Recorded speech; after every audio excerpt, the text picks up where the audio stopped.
ابھی صحیح ہوا ہے علامہ صاحب. اوکے مہک بھائی مائک کھولیں.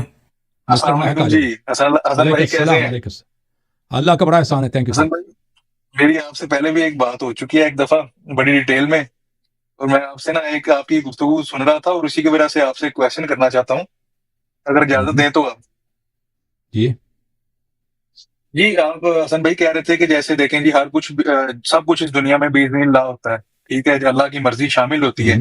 تو جی یہ جی جو مطلب جو خلفاء ہمارے آئے جو پہلے 3 خلفاء تھے، تو اس کے بارے میں بھی آپ یہی کہتے ہیں کہ باذن اللہ تھا کہ بھئی ہو گیا. نبی پاک نے چاہے کہا تھا لیکن عوام نے جو ہے نا نبی پاک کی بات نہیں مانی. حضرت علی کے بارے میں نبی پاک نے کہا تھا حالانکہ. تو اس کے بارے میں آپ کیا کہتے ہیں؟ تو دنیا میں سب کچھ اللہ کے اذن سے ہوتا ہے. ٹھیک ہے نا. اللہ نے اجازت دی. دنیا نے اسی طرح بنایا کہ اگر کوئی یہاں پہ گناہ کرنا چاہے گناہ کر سکتا ہے. وہ گناہ کبھی چھوٹا ہوتا ہے کبھی بڑا ہوتا ہے اس طرح. لیکن اس کا مطلب یہ نہیں کہ اللہ اس سے چاہتا ہے. اللہ تعالیٰ اس سے راضی ہوتا ہے، خوش ہے کہ آپ ماشاء اللہ گناہ کر رہے ہیں.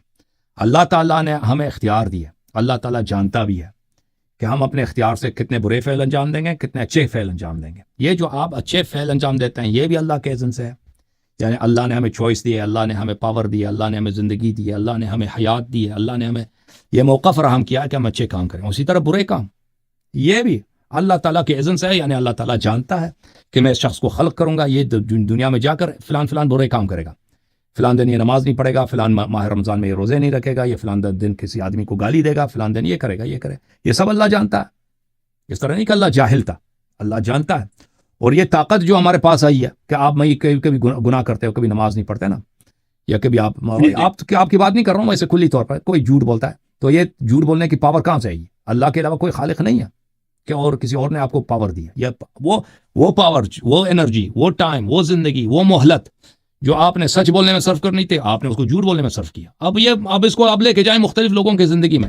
فرعون نے خدائی کا ادعا کیا، اس کو زندگی، صحت، طاقت کس اللہ نے دیا نا، سب اللہ کی جانب سے. اللہ کی بادشاہت میں آ کر اس نے خود خدائی کا ادعا کیا. لوگ بچوں کو ذبح کرتا تھا، چھوٹے بچوں کو، اور عورتوں کو زندہ رکھتا تھا، لوگوں کو ذلیل کرتا تھا.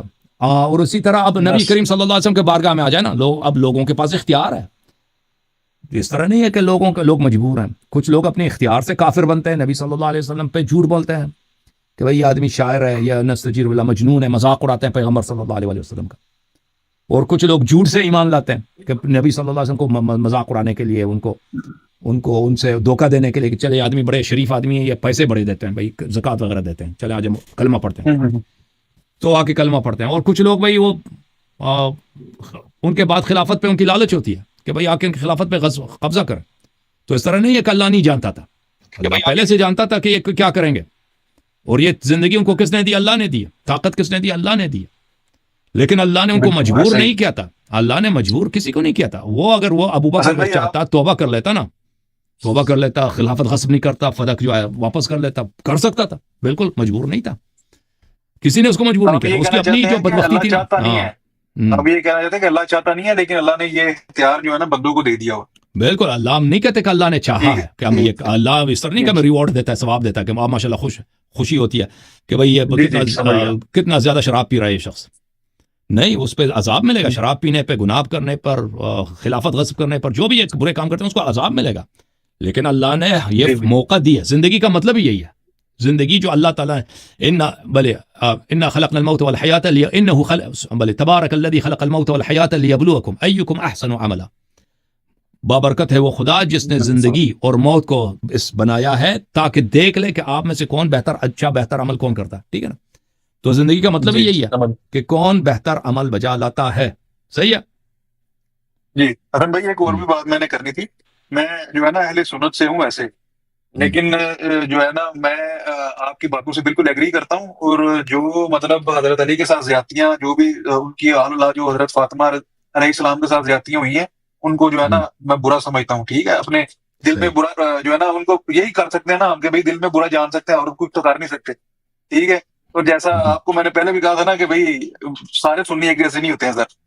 ہم تو کرتے ہیں رسپیکٹ جو ہے نا. یار شیعہ ہو جاؤ، پھر شیعہ ہو جاؤ نا، پھر شیعہ ہو جاؤ. شیعہ بننے میں کیا دے رہا ہے؟ تو سر شیعہ ہونا لازمی ہے کہ اس کے لیے کہ میں بالکل. آپ نے دیکھیں صرف یہ نہیں ہے کہ اہل بیت علیہ صاحب کے ساتھ برائی ہوا ہے بھائی افسوس ہے ہمیں.